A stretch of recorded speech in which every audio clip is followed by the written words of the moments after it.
Sports ಅಂದರೆ ಏನು ಅಂದ್ಕೊಂಡಿದ್ದೀರಾ ನೀವೆಲ್ಲ? ಸರ್ ತುಂಬ ಚೆನ್ನಾಗಿ ಹೇಳಿದರು. ಡೂ ಬಿಫೋರ್ ಡೈ ಅಂತ ಹೇಳಿದರು. ಫಿಟ್ ಇಂಡಿಯಾ ಮೂವ್ಮೆಂಟ್ ಅಂತ ಹೇಳಿದ್ರು. ಫಿಟ್ ಅಲ್ಲ, ಫಿಟ್ ಅಂತ ಹೇಳಿದರು. ಫಿಟ್ ಹೇಗಾಗಬೇಕು, ಸ್ಪೋರ್ಟ್ಸಿಂದ ಆಗಬೇಕು ಅಂತ ಹೇಳಿದರು. ಫಿಟ್ನೆಸ್ ಒನ್ ಡೇಯಲ್ಲಿ ಬರಲ್ಲ ಅಲ್ವಾ?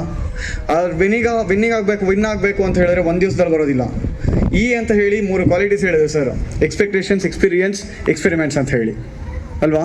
ನಿಮ್ಮ ಎಕ್ಸ್ಪೀರಿಯನ್ಸ್ನ ತೊಗೊಂಡು ಏನು ಬೇಕಾದ್ರೂ ಮಾಡ್ಬೋದು. ಎಕ್ಸ್ಪೀರಿಯನ್ಸ್ ಹೇಗೆ ಬರುತ್ತೆ? ನಿಮ್ಮ ಪ್ರಾಕ್ಟೀಸಿಂದ ಬರುತ್ತೆ ಅಲ್ವಾ? ಸೊ ಪ್ರಾಕ್ಟೀಸ್ ಮಾಡ್ತಾ ಹೋದರೆ ಇಲ್ಲಿ ಏನು ಬೇಕಾದ್ರೂ ಅಚೀವ್ ಮಾಡ್ಬೋದು.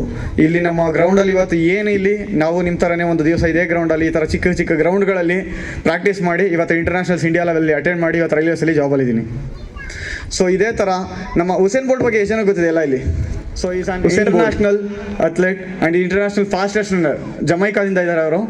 9.58 ಸೆಕೆಂಡಲ್ಲಿ 100 ಮೀಟರ್ ಕಂಪ್ಲೀಟ್ ಮಾಡಿರೋಂಥವ್ರು. ವರ್ಲ್ಡ್ ಅವರು ಮಿಲಿ ಸೆಕೆಂಡ್ಸ್ನ ರಿಡ್ಯೂಸ್ ಮಾಡೋದಕ್ಕೋಸ್ಕರ 4 ಇಯರ್ಸ್ ತೊಗೊಂಡಿದ್ದಾರೆ. How many years?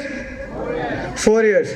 So 4 years dedication ಇದ್ರೆ ಮಾತ್ರನೇ ಬರುತ್ತೆ. ಅದ್ರ ಜೊತೆಲಿ ಬರೀ ನಾವು ಸ್ಪೋರ್ಟ್ಸಲ್ಲಿ ಹೋಗ್ತೀವಿ ಅಂತ ಹೇಳಿದ್ರು ಸಹ ಕೂಡ ಹೋಗೋಕ್ಕಾಗೋದಿಲ್ಲ.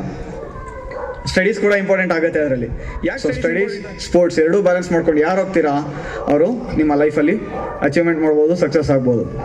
ನೀವು ಮುಂದೆ ಒಂದು ದಿವಸ ನೀವು ಇವತ್ತೇ ಹೋಗ್ಬಿಟ್ಟು ನಿಮ್ಮ ಮನೆಯಲ್ಲಿ ನೀವು ಒಂದು ಓದ್ ತಗೊಳ್ಳಿ. ಏನಂತ ತಗೊತೀರಾ? ಸರ್ ನಾನು ಇಲ್ಲಿ ರಿಟರ್ನ್ ಬಂದು ಇದೇ ನಿಮ್ಮ ಸ್ಕೂಲಲ್ಲಿ ನಾನು ಚೀಫ್ ಗೆಸ್ಟ್ ಆಗಿ ನಿಮ್ಮ ಹತ್ರ ನಿಂತ್ಕೊಳ್ತೀನಿ ಸರ್ ಅಂತ ಹೇಳಿ ಇವತ್ತು ನೀವು ಪ್ರಮಾಣ ಮಾಡ್ಕೊಳ್ಳಿ. ಸೀರಿಯಸ್ ಆಗಿ ನೀವು ತಗೊಂಡಂಥ ಓದ್ ತಗೊಂಡ್ರೆ 100% ಅದೇ ಆಗುತ್ತೆ. ಇದನ್ನು ಮಾಡ್ತೀನಿ ಅಂತ ಹೇಳಿ. Okay, all the best for your future and all the best for your ಜ್ಞಾನ ಕ್ರೀಡೋತ್ಸವ. Thank you.